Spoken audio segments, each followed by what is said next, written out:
additional terms and conditions. This is an optional field, but this is where we do a lot of the creative genius stuff goes into field 1.13. Here is how to fill out a cash purchase contract. 123 Main Street. You see that this is a required field. It's got a red border around it. The gray border fields are optional. We do want a legal description. If you insist, well, I do want the full address. If you insist, the attached or to be completed, provided during escrow. You could do that. I would very much rather see the legal description in the first place so we have the most accurate legally binding contract possible. APN 123456789. If you have it, put it in. It's not hard to get. Go pull it. I highly recommend. Earnest money. This doesn't have to be a lot. This should be something you're actually going to put in. Purchase price 100,000. Again, formatting wise, I prefer a comma.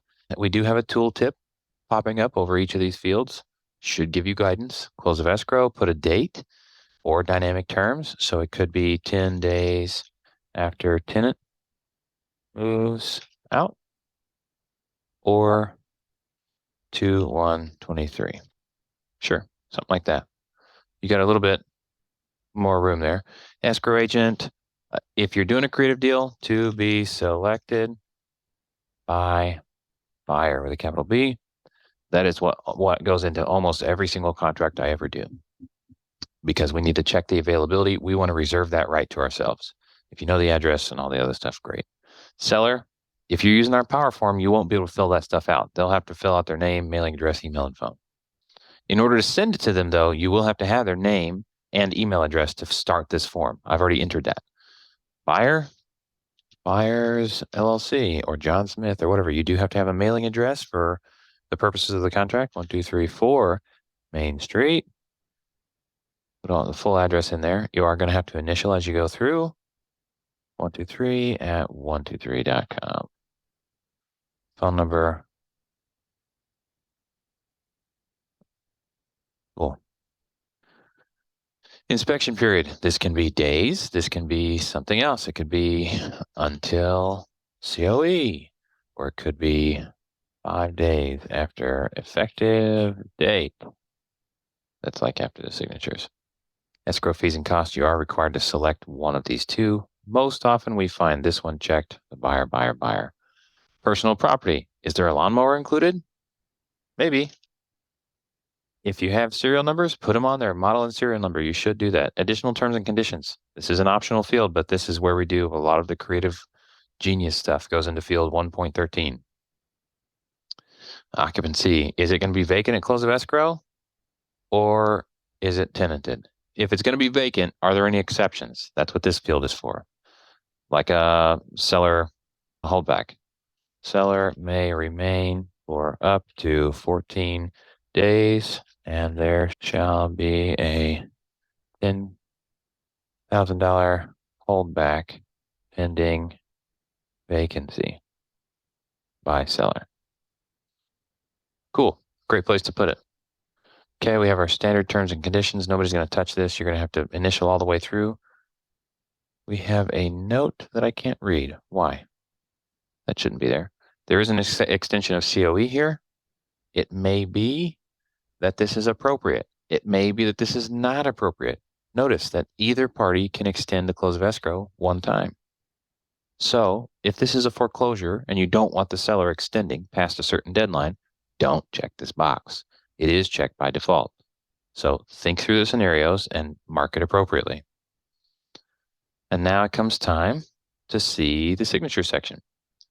Please note, if you are filling this out as a power form, you will have to pay a little $5 fee to cover our DocuSign costs. See note below explaining signature section. This is on every one of them so that the seller can figure out how to fill it out. And so can your buying partner.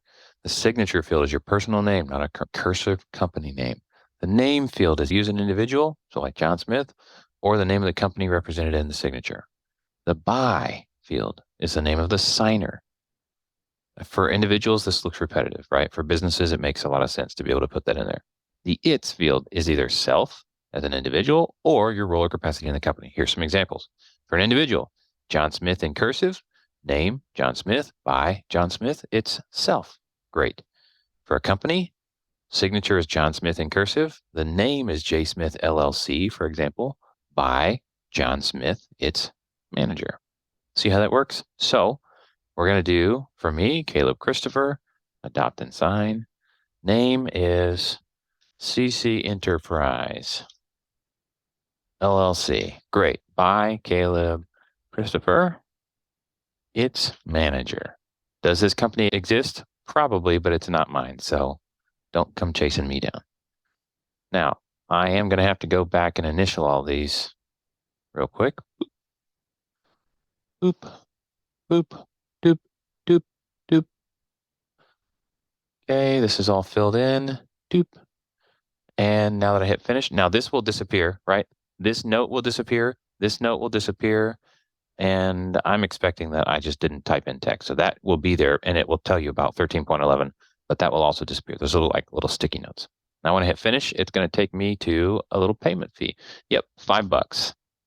I'll enter my card info, hit finish, and it will then send this envelope, DocuSign envelope, straight to my seller. And that's it. And now I've entered my payment details. Your document has been signed. Great. And now it got emailed to the next person. I can download a copy for my current version. Let's see what that comes out as.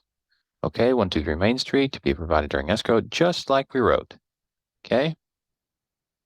This is great. And it's got my signature, so at least I have this. And if I had to, I could download this, print this, I could send it as an email to somebody, they could print it and sign it and scan it back, and see all the sticky notes disappeared, right? Remember this told you how the signatures work? It's gone. We have my initials, we have the DocuSign certification there. Wonderful. And instructions on how to do that. If you wanted to send this to somebody and you didn't want all this DocuSign trash at the end, here's the easiest way, especially in Google Chrome, but I think others will work. Hit print, save as PDF, and then just go down to page, 7 on this one? And say pages, custom. I want pages 1 through 7. Perfect. It's only going to print those to a PDF, save, and yep, that'll work. And guess what? If I open that file, look what I get, a 7-page contract with no junk at the end. Okay, that is how to fill out the DocuSign contracts and rock and roll, baby. Go get them.